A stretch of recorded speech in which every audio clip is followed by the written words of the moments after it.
dapat po sa 14 ng buwang ito, ina-expect natin na haharap po sa Blue Ribbon Committee si dating Governor Chavit Singson. Pero ang binabasa naming balita kanina ay hindi daw po matutuloy. Sa Martes dapat. Dapat sa Martes, hindi daw po matutuloy ang pagdinig ng Blue Ribbon Committee. Ibig sabihin, Ano ba? wala naman? Oho. Postpone? Wala. Bilang miyembro ho ng Blue Ribbon Committee, ano ba nangyari? Inaabangan namin eh. Parehong totoo yung sinasabi nyo. Okay. Inimbita talaga si Chavit. Gob Chavit. Aha. At ang schedule yata ay April 14. Yes po. At totoo rin na sinabi nyo na dinifer yun until Opo. further notice. Okay. Mahirap. Hindi nyo ba tatanungin kung anong dahilan kung ba't na-defer? Ay, ano nga ho ba? Hindi, kasi tinanong ko, tumawag kasi sa akin yung isang kakilala namin, tinatanong niya, bakit na-defer? Sabi gano'n. Yun, Hindi ko opo. alam, sabi ko, mabuti pa, di tawagin mo si Opo. Gob Chavit para malaman natin. Okay. So, siya Tama kasi yung naman. inimbita.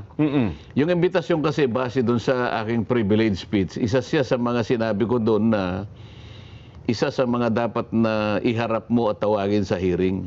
Opo. Kung Tama kayo. maalala ninyo, yung aking privilege speech ay tungkol sa mga tao na maaring pagkunan ng maraming ebidensya Opo. para ma-resolve natin kako itong napakalaking nakawan na nangyari sa ating bansa. So, nagsimula ako kay Yusek Bersamin, Adrian Bersamin, Gob Chavit Singson, sinabi ko rin si Yusek Jojo Cadiz, sinabi ko rin si Saldico, Opo. na po pwede naman siyang humarap kahit sumlang kao kapag kasi nakapagpadala sa atin ng isang apostilled na sworn statement. Oho. Pagkatapos kako ay hindi pwedeng hindi mo naman iharap para maimbestiga rin natin si former Speaker Martin Romualdez. Ayan, opo. Oo. At pagkatapos nga kako, itong 18 ex-soldiers Opo. na lumantad kamakailan. So, mula doon sa pagtatalong yon, bigla na lang inimbita si Gob Chavit. Aha, okay. O, yun ang pagkakaalam ko, 14. Pagkatapos nga, na-defer nga. Tinanong ngayon, nalaman ko na nakakuha siya ng sulat eh. Yung sulat na, yung sulat na imbitasyon na for April 14 at saka yung sulat naman na dinidefer. Si Gob Chavit po ito tinutukoy nyo? Si Gob Okay Chavit. po, okay. Oo. Oo. Sangayon doon sa kaibigan na aking kinausap para makipag-usap kay Gob Chavit. Gob Chavit, nakakuha siya ng dalawang sulat. Yun nga, yung Yung unang una, sulat. imbitasyon. Yung imbitasyon. Yung imbitasyon, nakalagay roon na iniimbita ka namin na pumarito bilang isang resource person Opo. sa April 14. At sana, on or before April 7, sabi niya, ay makapag-submit ka sa aming opisina ng sworn statement kasama na ng mga dokumento o mga ebidensya na gusto mong ilakip sa iyong sworn statement. Opo. E di, on or before, sabi niya, April 7 until 5 p.m. Okay. Okay. Opo. Ngayon, nabalitaan ko, yung sulat na ipinadala uli kay Gob Singson, April 7 din na dinidefer. Same day? So, na-receive yata ni Gob Singson, Opo. parang April 6 o kaya parang umaga yata ng April 7, papunta na yata dyan sa Senado para isubmit niya yung kanyang... Kanya affidavit? Oo. Okay. O, ngayon, nasabi, nakalagay sa sulat, nabasa ko, nire-reschedule natin itong ating, itong ating hearing, sabi niya, at sometime, parang dinidefer, contingent on the mitigation of the national energy emergency. So isa yun, ano? Okay, Tipid, opo. tipid. Pagka Opo. sinabi, yun ang una, no? It is contingent. Ibig sabihin, it is condition on the mitigation Opo. of the national energy emergency. Hindi ko maintindihan. Anong ibig sabihin nun? Kinakailangan na... paano pagkakaintindi mo ron, Nelson? Para ano, Sen, magsisindi kayo ng ilaw doon, ng aircon. Magtitipid. Makatipid man lang ng Kung mayroon, kuryente. mayroon ata kayong pagdinig dyan, baka para malaki gastos yan eh. Kaya kung madideper yun, makakapagtipid po kayo. Yun ang ano niya. Yun ang pagkakaintindi namin. Oo. Pati yung pagbiyahe ni Singson doon, malaking bawas. Oo, bakit ang House of Representatives at saka yung Protect, nag-iimbestiga pa rin? Ay, baka iba Kami, ho, nakadalawang beses kami sa Protect eh. baka iba ho ang diskarte ni Speaker Bogie D. Hindi, sa Senado mismo. Kaya Di ba nga yung po. Protect at saka ibang mga, yung agriculture na gano'n rin. Meron pa rin. Opo. Oh, at saka yung Women and Gender Committee yata. Oho. Oo.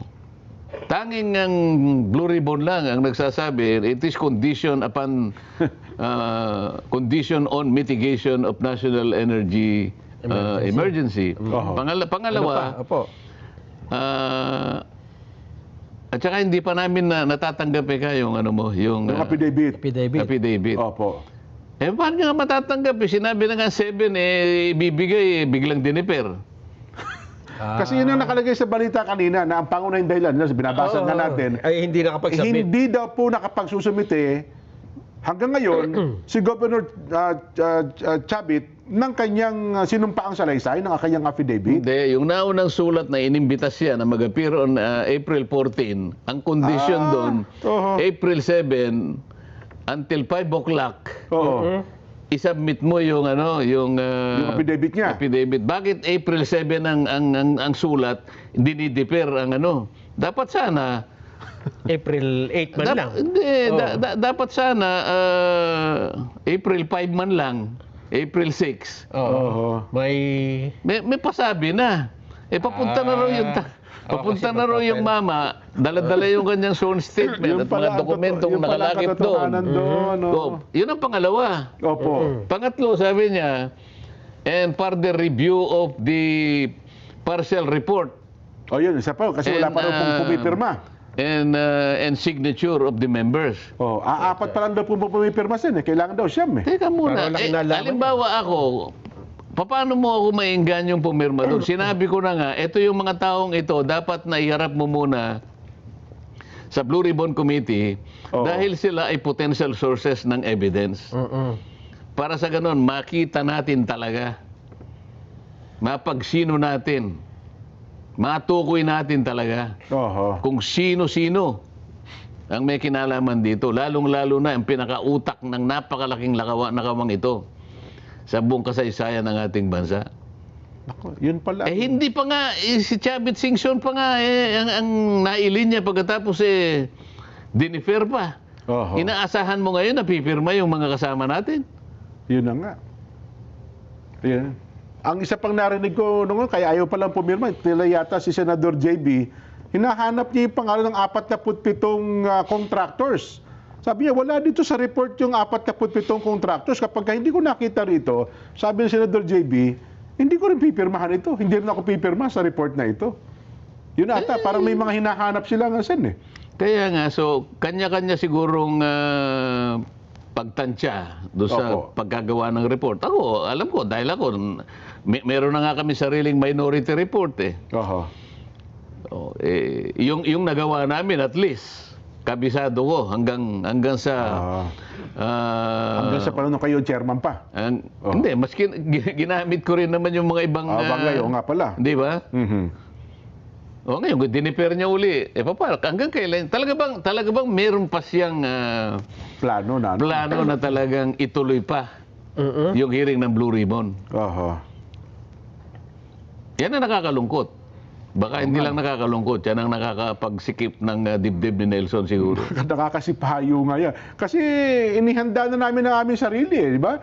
Na 14, araw ng Martes, May hearing. mapapanood, may hearing. Anong klaseng paghahanda naman ang ginawa mo? Bay, naghanda na po ako ng mga chichirya. Sabi ko, tama-tama, manonood ako nito, maaga pa lamang. Di ba? Mahaba-habang usapin ito. Kasi ako maraming ikukwento si Gob Chabit eh. Yun po sabi niya. Hindi pa na matutuloy. Teka lang, Sen, parang kung ang isang sinabi ng isang tao ay Oo. pwede naman palang hindi ituloy. Hindi, ang tanong dito, doon sa 3 dahilan na ginawa niya, Aha. sapat ba yun? Katanggap-tanggap ba yung 3 dahilan na ginamit niya para hindi Justifiable. ituloy yun? Justifiable o nga, no? O well, ipasa natin siguro ang taong bayan na magkaso, Gaanong di ba? tipid ba? Gaanong katipiran ang Pagtitipid. matitipid namin doon? Hindi mo ba isinasang-alang-alang ang mga taong bayan naghihintay talaga dyan pagkat gagamitin mo na para makatipid ka lang? Mhm. Yun ba yung pagtitipid na iniisip natin? Ay, naku. Yun ang pinag-uusapan natin. Aha. Sang-ayon ba kayo? Tatanggapin nyo ba yung 3 dahilan na kanyang ginamit? Una, pagtitipid. Oho. Pangalawa, hindi na Oh. Isasubmit sana nung mama eh. Hindi na sabit yung affidavit. Bakit April 7 mo dinate yung sulat mo? Samantalang yun ang deadline niya hanggang Na alas 5, makapag-submit hanggang alas 5 ng hapon. Ganon. Sabihin, maaga pa lang alas 7, natanggap yung sulat. So, sabihin... Eh di sana, nung gabi niya pinadala, Oh, kahit na April 7, pero gabi. nako, magagalit si Gob Chabit niyan. tapos na dapat yung Kasi siya deadline. pa nga raw nakiusap, di ba? Pumunta pa siya ng Senado sa tanggapan mismo, sa chairman ng Blue Ribbon, para sabihin sa ipayagang Pati nga humarap. pati nga ako kinapiparnis niya eh. Nung sulat po niya Oo. mismo. Yun pala, oh. Nako. Yun na nga. Ang unang... Yun ang ikomentuhan nyo. Oho. Katanggap-tanggap ba yung 3 dahilan na kanilang ginamit? Parang sa akin, Seth, parang pagdadahilan na lang po yun. Hindi ko katanggap-tanggap. Palagay mo siguro. nagdadahilan. Ano ngayon ang inaasahan ng taong bayan? Parang ayaw talagang mapakinggan Oh. ang mga sasabihin. Parang Oo nga. tapos na. Ano para sa taong bayan ngayon? Ganun na lang ba? Kontratuhin mo yung taong bayan? Ayun. Hindi ba nyo nakikita yung bigat ng kanyang pananagutan na dapat sana ay ang unahin mo yung kalagayan ng taong bayan na naghihintay dahil sa nangyari nga. Kasangkot sila rito eh. Totoo po. Pera nila eh. Kinabukasan nila ang pinag-uusapan dito. Oho. Pagkatapos magdadahilan ka ng kung ano-ano lang.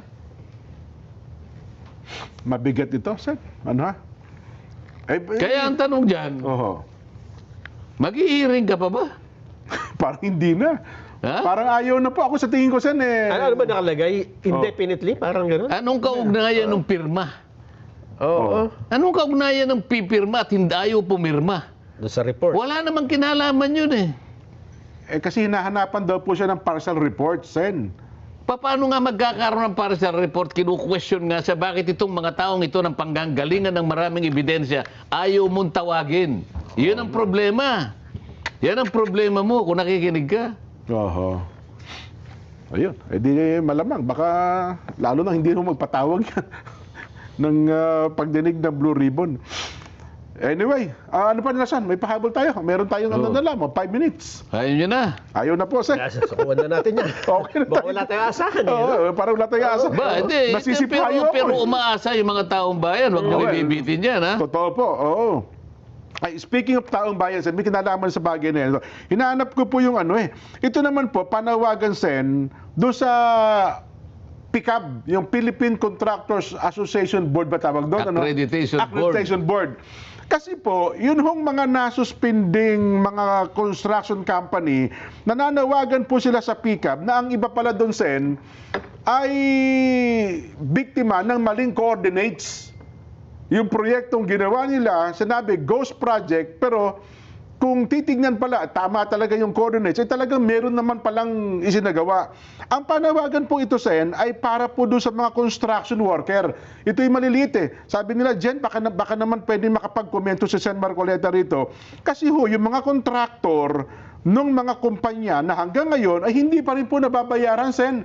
Parang ayaw daw pong i-acknowledge ng PICAB yung kanilang alisin, yung ipinataw na suspension doon po sa kanilang mga lisensya. Ang sabi nila, hanggang ngayon po hindi kami binabayaran. Ang sabi naman daw po ng mga construction company, hindi rin kami binabayaran eh.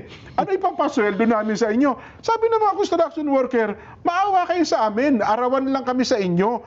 Hindi nyo ba, at yung iba naman daw po talaga doon, Sen, nagtrabaho naman sila, gumawa eh. Kinakailangan nilang maswelduhan.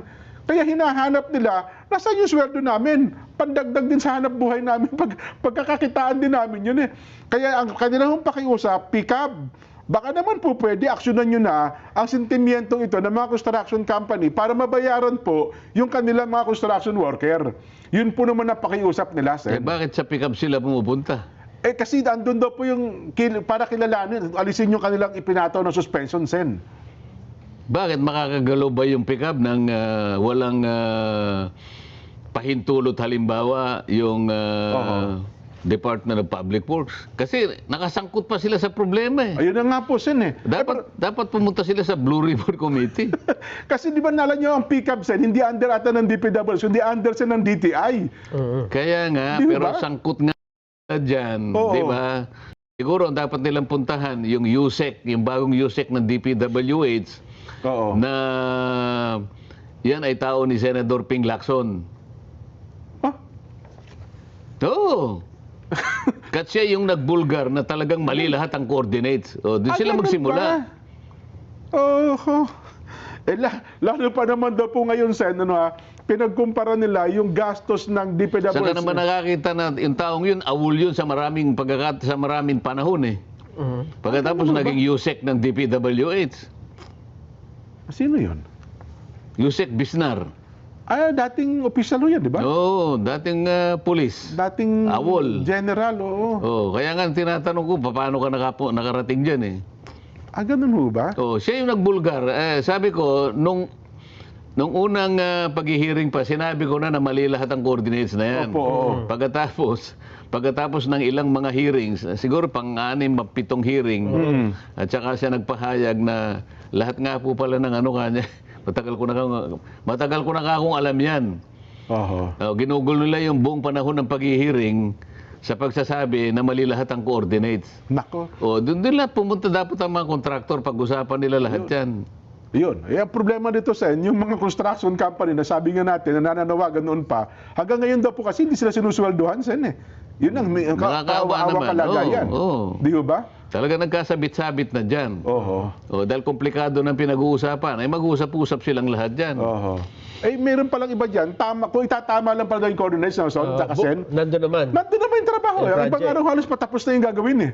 Nahinto lang ho dahil sa kontrobersya eh.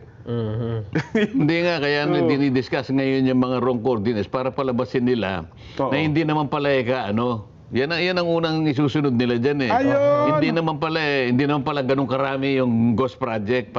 So parang ngayon, nagbabangong puri ngayon, hindi naman pala ghost lahat. Ayun pala ang kambyo. Yan ang kambyo nila. Ang kambyo pala, ayun. Kambyo lang yan, Kayo na lang ang mag-usap dyan. Naku po.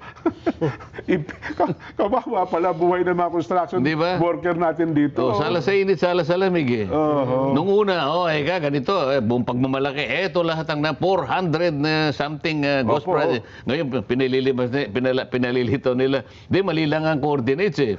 So parang gusto nila sabihin, hindi 4 lang, hindi 400. Naku po, disgrasya. Ay, nako. Halata na yan eh. Anyway, Sen,